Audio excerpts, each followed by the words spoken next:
उनको भारी समर्थन हर जगह से मिल रहा है और उसी को देख करके आज मैं कह रहा हूं कि निश्चित रूप से जिस तरीके से हमने पिछली बार चुनाव जीता था, ये हिसार लोकसभा का 3 लाख से ज्यादा मतों से 3,17,000 के करीब, इस बार हम उससे भी ज्यादा मतों से यानी रिकॉर्ड तोड़ मतों से हम ये चुनाव जो है निश्चित तौर पर जीतेंगे।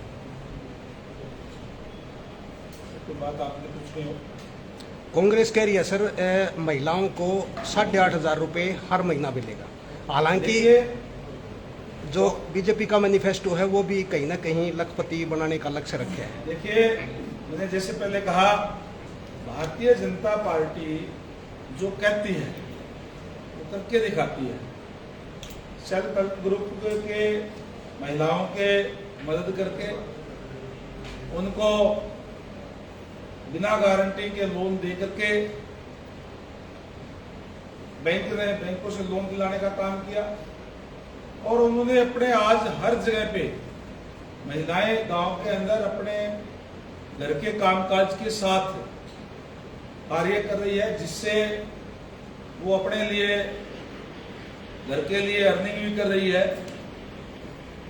अलग अलग चीजें घर में बना करके और उसको सेल करने के लिए भी सरकार की तरफ से प्रयास है, उनको कोई सेल पॉइंट दिया जाए। और इस तरीके से आदरणीय नरेंद्र भाई मोदी जी ने, हमारे देश के प्रधानमंत्री जी ने टारगेट रखा है कि आने वाले समय में 3 करोड़ महिलाओं को लखपति दीदी बनाने का काम करेंगे। अभी जो ड्रोन से स्प्रे होता है वो भी महिला सेल्फ हेल्प ग्रुप है, उनको देने का काम शुरुआत कर दी है और वो सब्सिडी रेट पे उनको दे रहे हैं, जिससे महिलाओं को ट्रेनिंग भी दी जा रही है उसको चलाने की। 1 एकड़ के अंदर जहां उसको किसान को फायदा हो रहा है कि वो केवल 5-7 मिनट के अंदर ही 1 एकड़ में स्प्रे हो जाता है, वहीं महिलाओं को भी उससे इनकम होती है। इस तरीके की अनेक योजनाएं लाने का काम किया है और महिलाओं को सम्मान देने का काम भारतीय जनता पार्टी ने किया है। आज पंचायतों के अंदर भी 50% महिलाओं का आरक्षण है।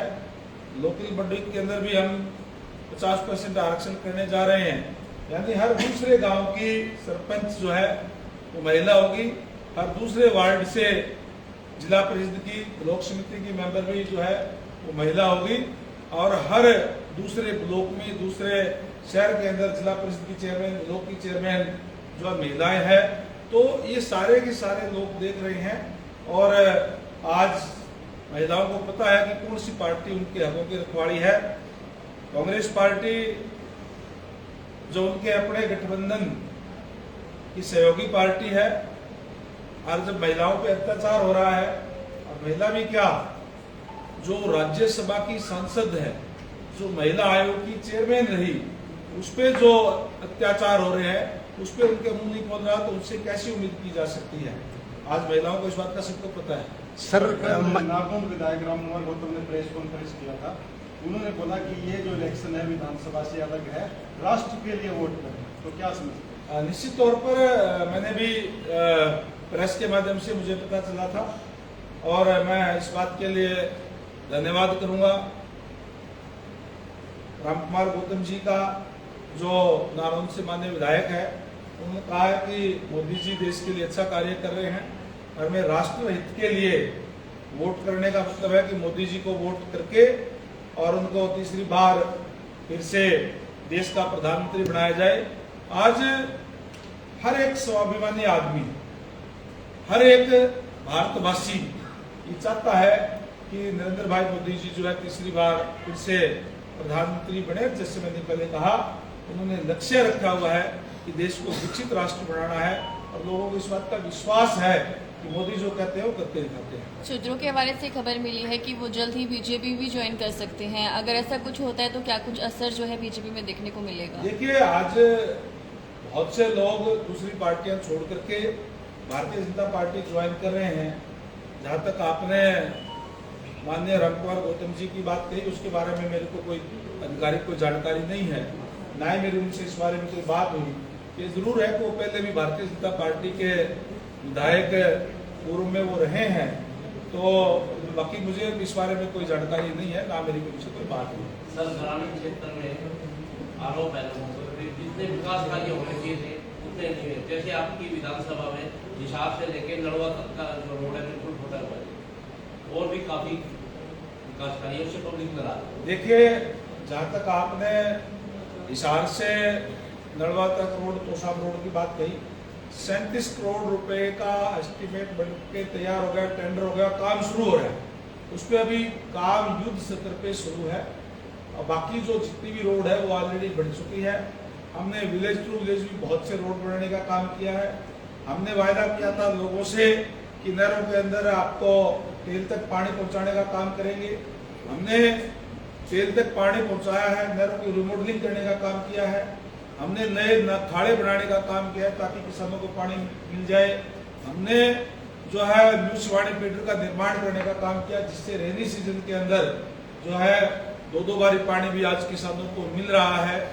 और अनेक तरीके की आज नड़वा हल्के के अंदर मैं दावे के साथ कह सकता हूँ कि क्योंकि यहाँ लोग ढाणियों में बहुत से रहते हैं, और मैं खुले मन से उनके हर गाँव में जाता हूँ तो कहता हूँ कि कोई भी अगर किसी के खेत में भी अगर आज भी कोई बिजली का कनेक्शन नहीं है तो मेरे पास आए, मैं उनको करवा कर देता हूँ। हमें ऐसा कोई गांव नहीं है जिसमें बिजली के कनेक्शन मैंने मेरे एचसी कोटे से ना कराए हों।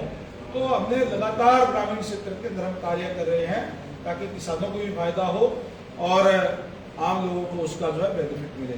गंगवा साहब, बैकवर्ड समाज के आप प्रदेश के बड़े नेता हैं, एक नॉन क्रिमिनल की जो लिमिट बढ़ाने की बात की वो कहाँ तक है?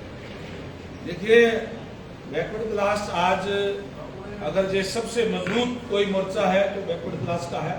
ओबीसी पूर्ण रूप से हम लोग भारतीय जनता पार्टी के साथ है, क्योंकि भारतीय जनता पार्टी आने के बाद में खासकर हमारे जो पूर्व मुख्यमंत्री आदरणीय मनोहर लाल जी ने जो फैसला लिया, जो युवाओं के अंदर एक विश्वास पैदा करने का काम किया, बिना खर्चे के नौकरी देने का काम किया, उसमें अगर सबसे ज्यादा किसी को बेनिफिट हुआ तो बैकवर्ड क्लास के लोगों के साथ हुआ, क्योंकि वो लोग सारे हाथ से काम करने वाले लोग होते हैं।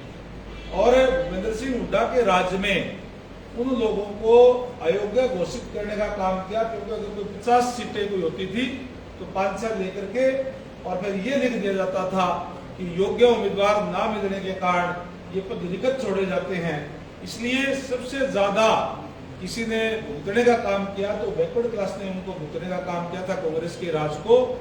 और इसलिए आज पूरा का पूरा बैकवर्ड समाज भारतीय जनता पार्टी के साथ है। और मैं आज बड़े गर्व से कह सकता हूँ, जब से मनोहर लाल जी की सरकार बनी भारतीय जनता पार्टी में, अब आदरणीय नायब सैनी जी चला रहे हैं, कोई भी वैकेंसी आई है तो पूरी की पूरी भरी गई है। एक भी वैकेंसी में ये नहीं कह सकते कि कोई भी बैकलॉग छोड़ा गया हो बैकवर्ड क्लास का। तो वो बातें सारी बैकवर्ड क्लास को याद है। जहां तक आपने बात कही कि बैकवर्ड क्लास की जो मांगे हैं, बैकवर्ड क्लास की क्रिमिनल की बात है, चाहे क्लास 1 और 2 के अंदर आरक्षण और बढ़ाने की बात है, पूरा करने की बात है, और चाहे और कास्ट वाइज जो कोई बोर्ड कारपोरेशन बना करके, क्योंकि अलग अलग जरूरत होती है और उसके लिए सरकार में भागीदारी देने की बात है। इन तमाम मुद्दों पर हमारी बात पहले हुई थी और नायब सैनी जी भी उस कमेटी के अंदर थे, मैं भी था, हमारे प्रदेश के अध्यक्ष हैं कंबोज साहब वो भी थे, और विधायक हमारे अभय यादव जी वो भी थे। यानी 7-8 लोगों की हमारी कमेटी थी। उसमें तमाम बिंदु हमने तय किए थे। उसके बाद में नायब सैनी जी को प्रदेश अध्यक्ष बना दिया गया, बाद में मुख्यमंत्री बन गए, और वो तमाम बिंदु हमने कई मीटिंगें करके और वो तय कर लिए थे। 4 तारीख तक आचार संहिता, उसके बाद में बैठ करके माननीय मुख्यमंत्री महोदय के साथ और उन बिंदुओं पर भी चर्चा करेंगे। जो चीज बैकवर्ड क्लास के जो साथियों के वाजिब होगी उसको मानने का काम करेंगे, क्योंकि जिस कमेटी को वो दायित्व सौंपा गया था कि आप इन पे कोई बिंदु नोट करें भी क्या क्या बिंदु है, क्या क्या मांग बैकवर्ड क्लास की है। आज उन कमेटी में से ही एक साथी को पूरे प्रदेश की कमांड दे दी गई है, तो निश्चित रूप से अब वो काम भी जो है पूरा करेंगे। सर, आपने इतने सरकार में आपकी सहयोगी पार्टी जेजेपी हिसार के लिए बड़े बड़े वादे किए थे, चाहे वो शहर के अंदर से जो एलिवेटेड रोड बनाना चाहिए, एयरपोर्ट को लेकर है और भी तमाम प्रोजेक्ट की बात की थी, वो अधूरे में लटकेंगे या फिर सरकार आगे बढ़ेगी? देखिए, सरकार भारतीय जनता पार्टी के सहयोगी थे और सरकार के अंदर जो भी कार्य है कोई भी अधर में नहीं लटकेंगे।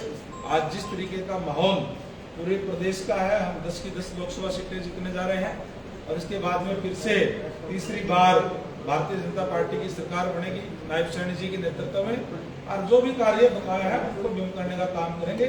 और अभी तो 4 तारीख तक आचार संहिता है, उसके बाद भी जो पेंडिंग काम है उसको हम पूरा करने का काम करेंगे। ये कोई काम नहीं है। तो आपकी सहयोगी पार्टी जसपा का कहना है कि भाजपा 200 से नीचे है। अब सहयोगी पार्टी और क्या कहे, उनके पास कुछ कहने के लिए है नहीं। उनके पास मैं समझता हूँ ना तो उनके कोई विधायक बचे उनके पास, ना ही उनका कोई संगठन बचा। अब ये बात यही कह सकते हैं, आप रिजल्ट आ जाएगा 4 तारीख को, किसी के कहने सुनने की बात नहीं, सबके सामने आ जाएगा। सर आपने इतने दिल्ली की मंत्री है, उसका आज का बयान है कि भाजपा हरियाणा सरकार के माध्यम से यमुना का पानी रोकेगी। इसका बयान है आम आदमी पार्टी की मंत्री। देखिए, आम आदमी पार्टी क्या कह रही है, क्या नहीं कह रही है, किस तरीके के कारनामे हैं, वो भी आप लोगों के सामने है। हमने हमेशा उनको पूरा पानी देने का काम किया है और जबकि उन्हीं की सरकार पंजाब के अंदर है, उन्होंने बल्कि हमारा एसवाइल का पानी रोका हुआ है जो बहुत पहले मिल जाना चाहिए था। और निश्चित तौर पर आप उस ओर भी हमारी सरकार जो है वो कदम उठाएगी और जैसे नारा है मोदी है तो मुमकिन है, निश्चित तौर पर हमें एसवाइल का पानी भी मिलेगा। हमने कोई भी पानी दिल्ली का रोकने का काम नहीं किया, बल्कि जो भाखड़ा का पानी भी जो दिल्ली को जा रहा है तो हम उसको पूरा देने का काम कर रहे हैं। गंगवा सर, विपक्षी पार्टी मेन जो है कांग्रेस पार्टी वो यह दावा कर रही है कि आपके हलके में वो बड़ी बढ़त बनाएगी, आपकी क्या प्रतिक्रिया है? देखिए, अब जो लोग चुनाव लड़ रहे हैं वो लोग तो यही कहेंगे, लेकिन मैं आपको दावे के साथ कह सकता हूँ कि नड़वा हल्के से हम पहले भी लगभग 33,000 वोटों से जीते थे, अब भी उससे ज्यादा वोटों से जीतेंगे, हम उससे कम वोटों से नहीं जीतेंगे। सर आपने कहा एसवाईएल का पानी दे के आए, 10 साल में बीजेपी की सरकार होगी, सब कितने इंतजाम होंगे यहाँ? देखिए, अभी क्योंकि ये मामला लिटिगेशन के अंदर था, सुप्रीम कोर्ट ने भी हमारे अपना फैसला दे दिया है और माननीय सुप्रीम कोर्ट ने ये भी कहा था कि दोनों मुख्यमंत्री बैठ करके तय करें और केंद्र उसके अंदर इंटरवीन करने का काम करे। तो कई बार बैठकें हो गई है, लेकिन पंजाब सरकार ने अड़ियल रवैया अपनाया हुआ है, तो उसके जो अगली कार्रवाई जो भी होगी वो करेंगे। निश्चित तौर पर एसवाइएल का पानी भी आएगा, हरियाणा को उसका हक है। गंगवा साहब, भगवाना जो हल्का है वहाँ भी आपकी जो पकड़ है साफ देखी जा सकती है, क्या मान के चले? भगवाना हल्का मैं सारे हल्कों के अंदर गया हूँ, कल भी मुकलाना हल्के के अंदर भी था। और जैसे मैंने पहले कहा, आज निश्चित रूप से हम मुकलाना में भी जीत रहे हैं, बरवाड़ा में भी जीत रहे हैं, नड़वा में भी जीत रहे हैं, हिसार के अंदर हमारी बहुत बड़ी लीड है, हस्सी में भी जीत रहे हैं, वाणीखेड़ा में भी जीत रहे हैं। ऐसा मुझे लगता नहीं कोई भी हल्का है जहाँ हम कोई चुनाव हार रहे हों। हम चुनाव हर जगह पे जीत रहे हैं क्योंकि लोग आज भारतीय जनता पार्टी के साथ हैं। गंगा जी आपने मुकलाना जीत रहे हैं, सूत्रों के हवाले से खबर है, मुकलाना में आपका संगठन का एक मत नहीं है, उसमें कौन से सूत्र आप पता नहीं किस सूत्र की बात कर रहे हैं। हम तो सारे इकट्ठे होकर के एक मत होकर के एक कार्य मत में नहीं आ रहे। हम तो एक मत होकर के काम कार्य करते हैं। आप कौन से सूत्र की, कौन से संगठन की बात कर रहे हैं मुझे नहीं पता। वहाँ से हमारे जो जिला के अध्यक्ष है आशा केदर जी है, कल भी मेरे साथ सारे प्रोग्रामों के अंदर थी, बाद में उनकी एससी मोर्चा की मीटिंग थी, उसके अंदर मैं उचाना के अंदर भी गया हूँ। आज लोगों के अंदर जोश है, मैं निश्चित तौर पर कह सकता हूँ उचाना भी इस बार हम जीतेंगे। सर, नारनौल, उकलाना और उचाना में 2014 में आपके गठबंधन प्रत्याशी थे, बसपा भाजपा का गठबंधन था कुलदीप बिश्नोई, और उन तीनों हलकों के कारण कुलदीप बिश्नोई की हार हुई थी। तो इस बार बीजेपी ने क्या विशेष स्ट्रेटजी बनाई है या वहाँ के लिए क्या कार्य योजना है कि ताकि आप अपना मार्जिन बढ़ा सकें या जीत सकें? देखिए, हमारे जो कार्यकर्ता है, हमारा जो संगठन है, पन्ना प्रमुख से लेकर के राष्ट्रीय अध्यक्ष तक कंप्लीट है और सारे के सारे वर्कर हमारे धरातल तक नीचे तक लगे हुए हैं।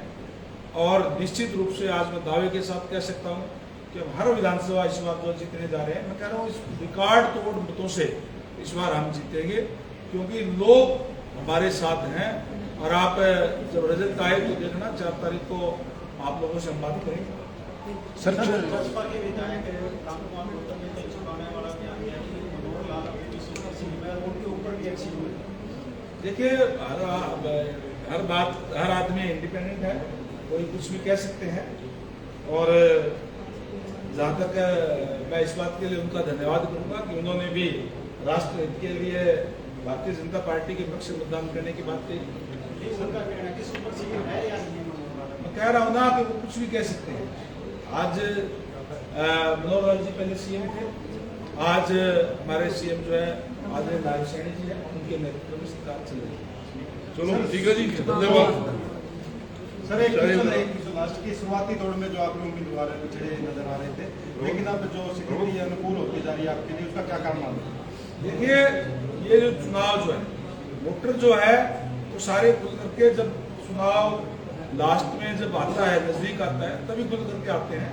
अब ना तो हम पहले पिछड़े हुए थे, लेकिन अब सारे वोटर खुल करके सामने आ गए। और इसलिए आपको लगता है कि आप ही स्वयं भी कह रहे हैं कि जीतेंगे, तो जीतेंगे हम रिकॉर्ड तोड़ने तो